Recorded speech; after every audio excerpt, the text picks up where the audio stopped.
Pinsan Kalyada. Hello mga kalingap, magandang hapon, magandang umaga, magandang gabi, saan man panig po kayo ng mundo. Maraming salamat po sa patuloy niyong pagtitiwala sa inyong masipag ni Scouter, Vincent Calyada. Thank you so much din po kay Dr. Dennis Latuno sa lahat po ng pagmamahal na binibigay mo sa mga beneficiary ko. Sobrang thank you so much po. So ayan, maraming nakakapansin po na mahina na ang ating channel, pero wala po tayong magagawa. Talagang ganun po, bagos lumaban na lang tayo. Makipagsabay na lang tayo kung ano man kaya natin, basta tuloy lang yung pag-charity natin. So ayan, maraming salamat pa din po dahil andyan po kayo sa pagsuporta po sa akin, at kahit anong mangyari po hindi nyo ako iniiwan. So ngayon po mga kalingap ay paparedy natin sila Ella, sila nanay, at kasi bukas po ribbon cutting para dito sa pang 12 natin pabahay. Salamat po sa inyo, at tara po mga kalingap, puntahan na po natin si Ella, ang kanilang bahay. Ay, grabe ang bahay ni nanay, ganda. Oo, talagang dinis na. Ay, grabe, may ano na oh. Lagyan ko muna at ang mga bata. Opo. Ganda ng bahay na yan. Isa na ilaw. Wow. Labas pala yun. Alright. So dito na tayo, Nay. Ayan mga kalingap. Si nanay. Nay, kamusta kayo dito sa bahay niyo? Ayan, mahimbingan tulog. Natulog na kami dito kagabi. Wow, ayos. Tama yung matulog na kayo kasi ano po na yun andyan kayo kay Lola Baga ng maraming mga baga din tao dyan. Kaya. Pero at least nakalipat na po kayo dito. Kamusta naman sa bagong bahay na yun? Sa bahay niyong bago? Ito bagaon, sobrang saya namin. Tsaka parang naninibago lang. At syempre, maganda na yung bahay. Tapos bago pa lahat ng nasa paligid. Siguro ang ano nyo, may hilik na at ang sarap ng tulog. Ang sarap na ng tulog. So, ayun para sa inyo naman ito na ito naman po nasabi ni Ella nung time na nakita niyo na may kompletong gamit. Syempre, tuwang-tuwa talaga si Ella at talagang sabi niya, Mama, tingnan mo, ibang-iba na sa dati nating bahay. Ganun. Malayo. Talagang malayo na. Kaya sabi niya ay talagang sobrang thank you, Lord, talaga. Tapos syempre, lagi kami magpapasalamat. Saka parang hindi talaga mawawala yung pasasalamat namin sa iyo, Kuya Vincent. Sobra-sobra talagang andyan ka palagi. Talagang ang mga beneficiaries mo, hindi mo iniiwanan na hindi ka nakakatulong, na hindi mo natutulungan na ganito nga, may pabahay. Tapos syempre yung nag-sponsor si Dr. Dennis Latuno. Sobrang thank you po talaga. Ito po yung bahay, natutulugan na po namin. At dito na po kami natulog kagabi. Sabi niyo po baga nung pagtawag kayo, natulog na kami dito. Natulog na po kami kagabi dito. Tapos yun na po. Sobrang himbing ng tulog. Kutyo na yun. Kutyo na lambot. Hindi na katulad ng dating kawain, baga po So ayan, kumbaga malayong na po sa dati. Pero ayan, gaya nga na yan. Ingatan nyo nilang po itong bahay ninyo. Siyempre ba, pag iniingatan mo na po, mas talong gumaganda ang bahay, mas tumitibay. Kasi pag napapabayaan, baga po dun po na parang narupok ang bahay. Kung yung iba nga, pag iniwanan ng bahay, pag hindi tinirahan, nasisira. Bakit kaya din? Pag wala tuloy gumagamit, kung bagay lang, nagsisira pa rin. Kaya dapat talaga laging alaga, laging lilinisan, gano'n. Siguro nagulat sila nung gamit mo na may plato, magbigat ng plato. Sabi pa laki ng plato. Kaya nga, mamang kabigat-bigat ng plato. Masanay na kayo at anong binili ni Kuya Vincent, yung gusto niya yung matibay daw, tsaka talagang pagtingin ng presyo nga niya, ang mahal daw. Sabi daw, ang mahal ba nito? yung kasi mas maganda po kasi yung quality na, kasi pamatagalan na po siya. Hindi katulad po yung mabili ka ng mumurahin, hindi siya pamatagalan. Dito tayo sa malang presyo pero quality talaga. Makita nga nito itong platuhan. Ang ganda ng binili sa inyo ni Vincent na parang rep. Sabi dito, parang rep na daw yung platuhan namin. Laki talaga niya. Marami po yung mapapaglagyan niyan. Kasi pwedeng yung po yung mga malalaki. Ano pwedeng malalagyan dyan. Kasi di ba minsan may mga gamit po baga tayo na hindi natin nagagamit. Ito yung mag-isip po na po. At least hindi siya. May may susi. Meron yan. May susi yan. At least meron. Kompleto yung Dora box na nalagyan yun agad din ng damit. Meron na. Yung malaking Dora box. Pagdating pa lang yan, nagsalansa na kami ni Ella na, Mama, masalansa na tayo na doon pagkagabi. Nagsalansa na kami ng damit. So ano yung pinaka sinabi po ni Ella, yung that time na makita niya po yung bahay niya na buo na, tapos yung may gamit na po talaga. Yun na nga, unang-una hindi niya daw talaga expect.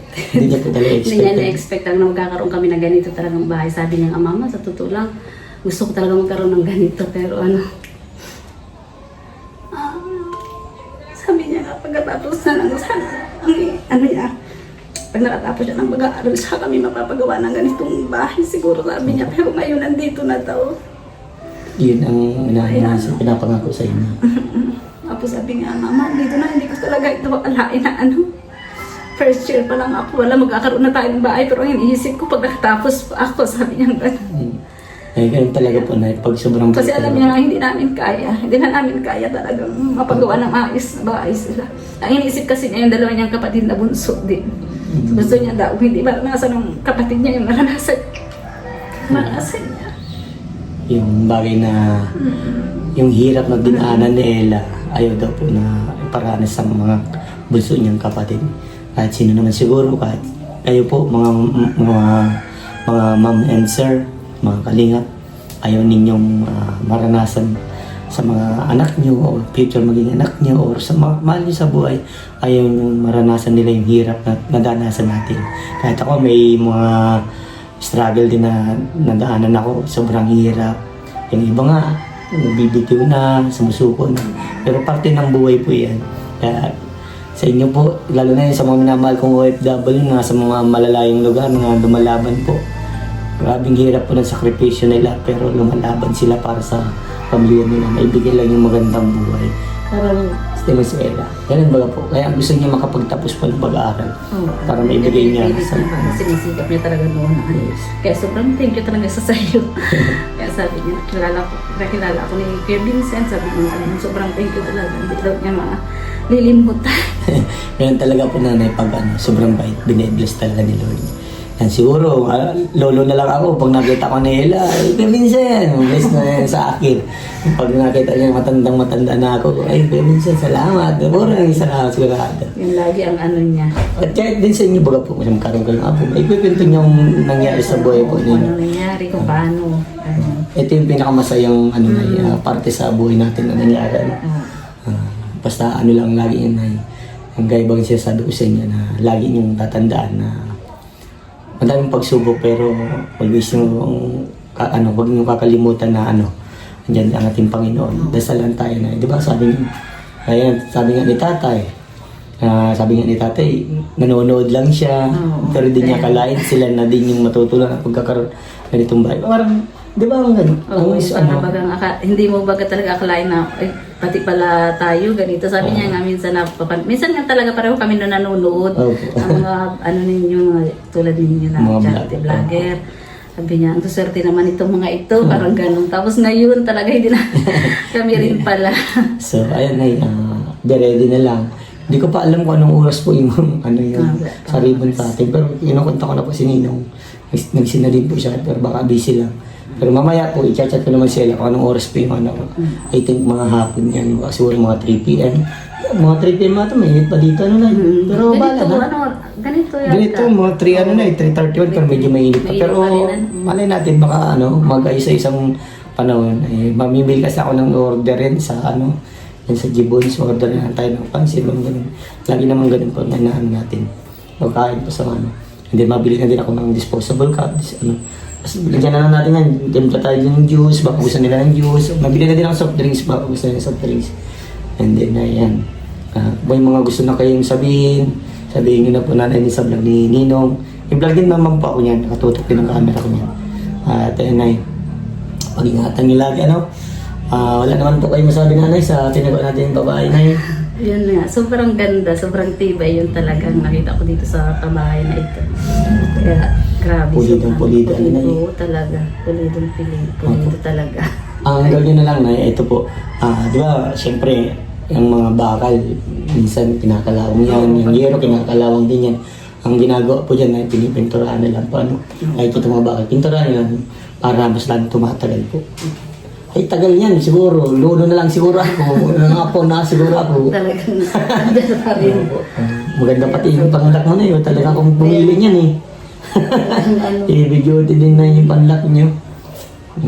So, ayan na, baka may gusto ko pong sabihin po sa mga nagmahal po sa inyo mga supporter ko at sa mga nag-sponsor po sa inyo. Yun nga po. Unang-una po, syempre salamat sa Lord. Thanks God talaga po sa blessings na dumating sa amin, kay Ella. Sobrang thank you po. Sa iyo, Kuya Vincent, sobrang thank you talaga.